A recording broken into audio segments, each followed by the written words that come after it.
Okay, so I'm going in. Nope. Okay, so in a couple of days, I'm going into the studio to record some stuff, and I just wanted to show you what I'm gonna take.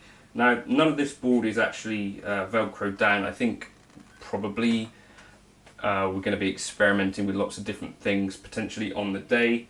I'm going to be recording mostly lead, I think, for this, but I brought some things just in case. So here's the main kind of idea. I'm going to be taking my Blue Strat as well as a Les Paul. I'm going to take the Mesa Boogie Lone Star head and the Mesa Boogie Mark III combo, because I can use the EV speaker in the Mesa Boogie combo with the Lone Star head. So here's my clean tone, this kind of thing.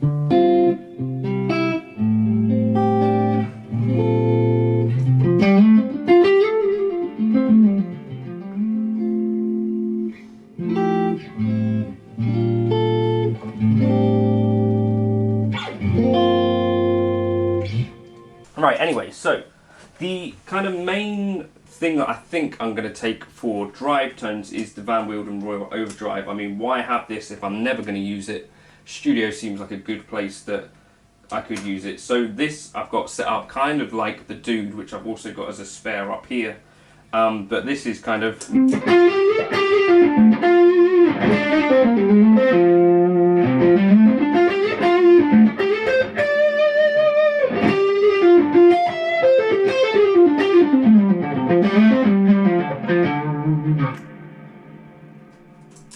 doing all that stuff. Let me just turn off this. This is the Walrus Audio slow reverb. I've got that kind of for ambient options. So without that, we get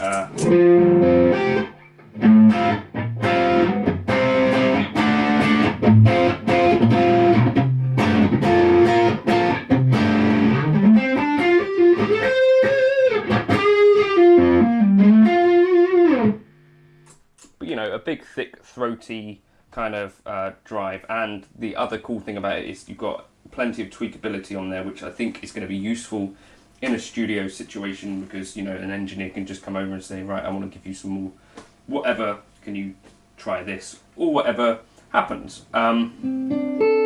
You know, a tweakable drive in this situation makes sense. It's also got a mid boost.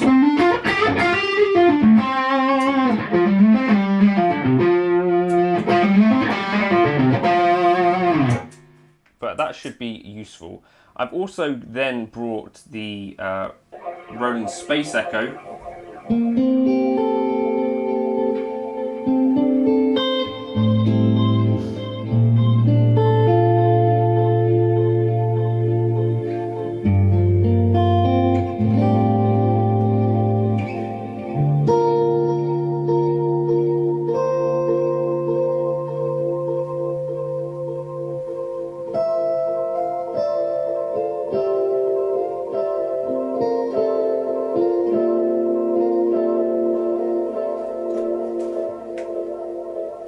For a few reasons, really. One is that I can save presets in case we happen upon something that needs to be kind of recalled later.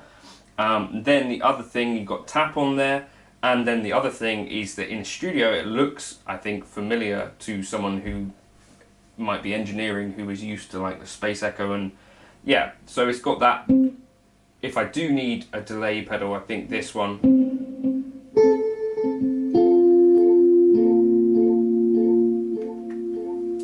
And it's also got that reverb built in, which I can turn on.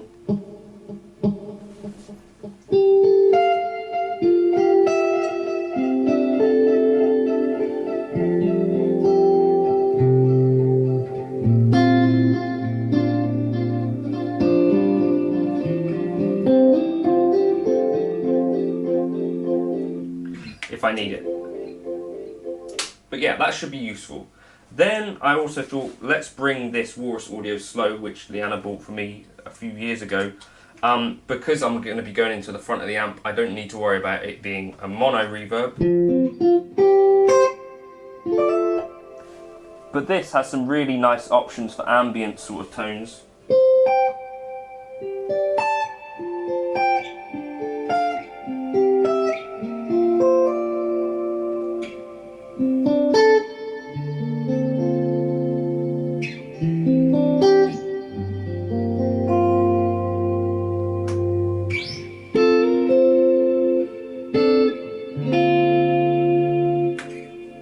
really dig it for kind of ambient tones.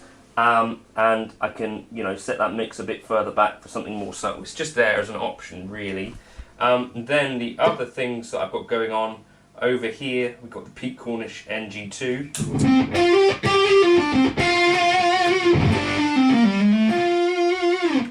By itself, that's going to be quite ugly, I'd say.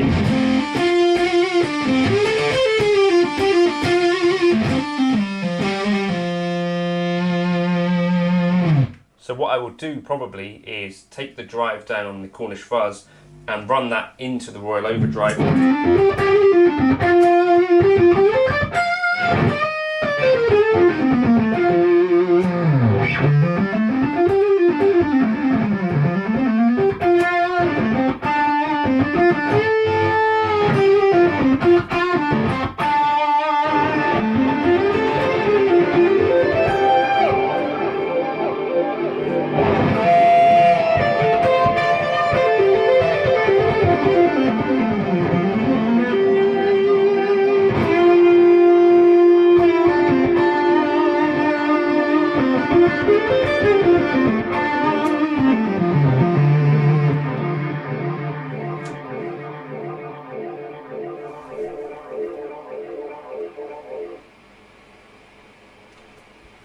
You know, what's handy though is like with the delays, or yeah, this boss for the delays, is that I can just reach down and, you know, having the knob there. I think as well there's probably the perception that on a studio gig you're probably not expected, especially if you've been asked to bring a couple of nice amps, to show up with an HX Stomp or something like that. It will be in my car and in the bag in case I need it.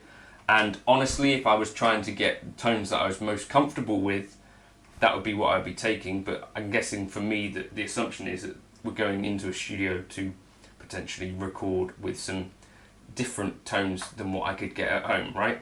I'm also taking the Dude, the Blues Driver and the TS10 for some different options for kind of boosts. I may take a Digitech Whammy, and I think I'm going to take the Univibe, the J-Rocket Univerb. But that's what I'm taking. Let me know in the comments if you think I'm going to need to take something else. I will take an HX Effect, an HX Stomp as well, just for in case. And yeah, a Les Paul, this Strat. I may take a Telly, I don't know, maybe in case I need to tune down or something with a bit more stability. But I think I should be able to get a few things covered with this.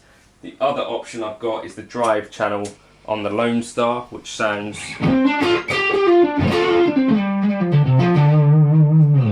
pretty glorious. And if I put on the slow reverb,